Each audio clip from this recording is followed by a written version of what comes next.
ठीक है बेटा, देखिए इसको, दादी अम्मा की बगिया हम लोग कल पढ़ रहे थे, गुड़ाई पढ़ते और निराई पढ़ते, ये नहीं पढ़ते जी। गुड़ाई में क्या था, मिट्टी को भुरभुरा कर रहे थे, इसलिए ताकि उसमें हवा, ठीक है, पानी और खाद आसानी से पेड़ के जड़ों तक पहुंच सके। और निराई में क्या कर रहे थे, घास फूस और खरपतवार सब निकाल रहे थे, ताकि जो खाद देंगे वो अन्य को न मिल के हमारा जो मेन फसल है उसको मिले और बढ़िया धूप भी उसको मिले। ठीक है, समझ में आई बात ना। तो निराई को हम लोग पढ़ने थे, आज हम लोग पढ़ने वाले हैं, वो पढ़ने वाले हैं बेटा, देखिए क्या वो पढ़ने वाले हैं, खाद क्या होती है। मिसाल पूछ रहा दादी से कि दादी माँ खाद क्या है, ठीक है, तो खाद क्या होती है। तो दादी बता रही है, देखो बेटा, जो मिट्टी होती है उसको उपजाऊ बनाने के लिए, ठीक है, उसको छोटा बढ़िया से उपजाऊ बनाने के लिए उसमें खाद मिलाई जाती है। देखिए होता क्या है कि हम लोग जो खेत है बेटा, साल में 2 बार या 3 बार उसमें खेती करते हैं, कहीं 3 बार होती है, कहीं 2 बार होती है। तो जो मिट्टी का उपजाऊपन है, जो उसमें का यूरिया है, फास्फोरस है, सब हम लोग निकाल लेते हैं, ठीक है, और फसल निकाल लेता है, हम लोग मतलब फसल निकाल लेता है। अगर हम ऊपर से उसको अलग से खाद नहीं देंगे जमीन को, तो हमारे जो है क्या करेगा, फसलों को बढ़िया पोषक तत्व नहीं मिलेगा तो विकास नहीं करेंगे। ये बात समझ में आ रही है। तो वही बोले कि हम लोग क्या करते हैं, मिट्टी के उपजाऊपन को बढ़ाने के लिए उसमें खाद डालते हैं। अच्छा, खाद 2 प्रकार की होती है, एक जैविक खाद होती है, एक रासायनिक खाद होती है।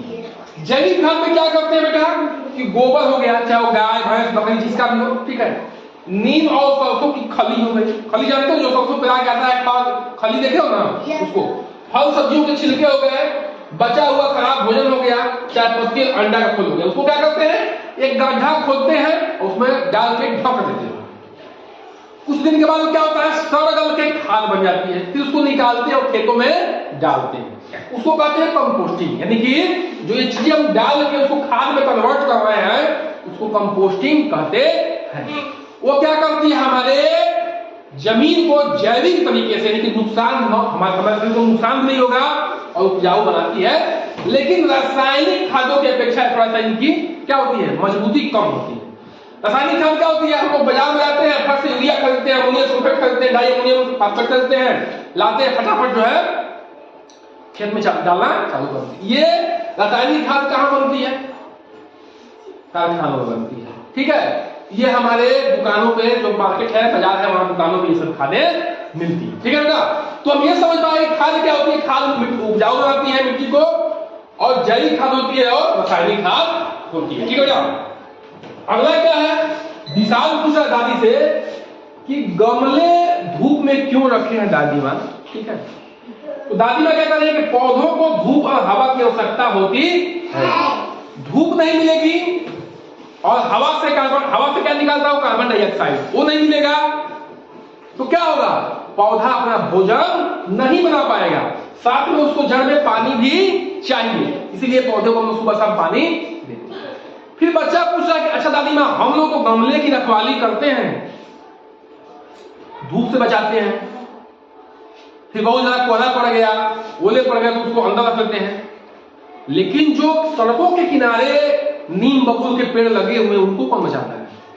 तो कह रही दादी माँ, अम्मा कह रही वो प्राकृतिक रूप से अपने आप को सुरक्षित रखते हैं, क्योंकि वो प्रकृति उनका ऐसा है, उनका जीन ऐसा है कि वो मजबूत है। क्या है, मजबूत है कि नहीं, बोलिए। अच्छा समझिए बेटा, किसी हम लोग जब छोटे बच्चे जन्म लेते हैं, देखे हो ना, उनको अगर छोड़ दिया जाए धूप में तो जिंदा रह पाएंगे, लेकिन जो जंगलों में जानवरों के बच्चे पैदा होते हैं वो तो ऐसे ही रहते हैं ना, उनको कौन सा जो है उड़ाते हैं हम लोग, या उसमें घर में बांधते हैं क्या, अपने गाय भैंस को तो बांध भी देते हैं, कभी कभी उनको धूप सेक देते हैं, कभी कभी उस पर ठंडी के दिन में चटाई उटाई डाल देते हैं, वो चट्टी उट्टी डालते नहीं डालते। लेकिन जो जानवर जंगल में पैदा हो रहा है उसको कौन देखता है, कोई नहीं। वो प्राकृतिक रूप से इतना मजबूत है कि वो अपने आप को जिंदा रखता है, अपने आप को उस प्रकृति में ढाल दिया है। ठीक है, और इसीलिए वो आज तक उसका अस्तित्व तो बचा हुआ भी है। इसी तरह जो नीम बबूल या जो जंगली पौधे हैं जो आपके सड़कों पर दिख जाएंगे, वो अपना सुरक्षा खुद करते हैं। वो इतने मजबूत है कि वो अगर कोहरा भी गिरेगा, ओले भी पड़ेंगे, तो उनको कोई खास मतलब नहीं है, वो लड़ के जीत सकते हैं, जी सकते हैं। ठीक है बेटा, तो वही बात दादी अम्मा की वो प्राकृतिक रूप से इतने मजबूत हैं कि वो रहते हैं जिंदा। तो बात समझिए बेटा, जो छोटे पौधे हैं जो गमले में फूल वगैरह लगाए जाते हैं, जैसे फूल मतलब कि जैसे गुलाब का फूल हो गया, देखो छोटे छोटे फूल लगते हैं, जब अभी ओला ओला पड़ेगा, जब आजू दिया जाएगा, लोग क्या करते हैं, गमला उठा के घर में रख देते हैं, नहीं तो क्या हो जाएगा, वो टूट जाएगा। लेकिन कभी नीम के पेड़ उठा घर में रखते हो तो उठेगा ही नहीं, वो हिलता रहेगा, झूलता रहेगा, लेकिन एक दो डांट देंगे, लेकिन उससे फिर क्या हो जाएगा, फिर आधी के बाद फिर खड़ा हो जाएगा, है ना? होता है कि नहीं होता है, बोलो। तो सब अपने अपने तरह से सुरक्षा उसको करते हैं। तो ये रहा बेटा आज का सेशन। इसका जो है हम लोग पार्ट 3 भी पढ़ेंगे, ठीक है, ये पेड़ों के बारे में। तो अभी इतना ही, ठीक है। इसके पहले हम लोग 2 क्लास कर चुके हैं। चलिए इसको नोट डाउन करिए।